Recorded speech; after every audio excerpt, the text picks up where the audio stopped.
Bonjour à tous, aujourd'hui je vais vous présenter le module Siren pour la création et la mise à jour des données clients.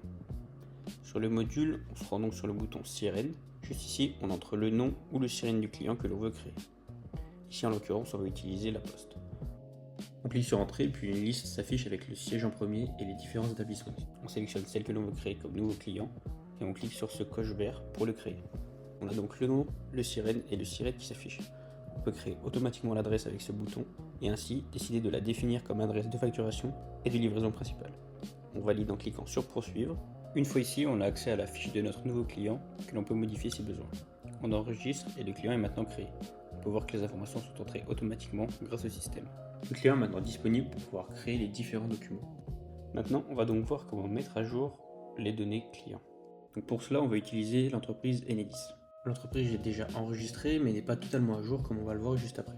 Donc quand on est sur la fenêtre du client, on clique sur l'icône mettre à jour. Sur cette page, on retrouve un petit icône qui montre les adresses déjà enregistrées. Et via cette icône avec deux flèches, on peut les mettre à jour.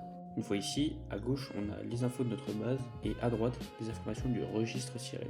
On clique sur confirmer les mises à jour et les données se mettent à jour automatiquement. Donc ici, on peut voir que le numéro de TVA est maintenant entré. Cet outil va donc au final vous donner un plus en termes de gain de temps et de justesse des infos légales pour les entreprises, qui vous permettra de préparer facilement la facturation électronique. Et il va vous permettre de mettre à jour les infos de vos clients facilement et avec des données précises et vérifiées. Pour terminer, il faut savoir que le module fonctionne pour les clients, mais aussi pour les fournisseurs. Je vous remercie de m'avoir écouté, je vous souhaite une bonne continuation et je vous invite à consulter notre chaîne YouTube et à visiter notre site internet pour découvrir nos autres modules.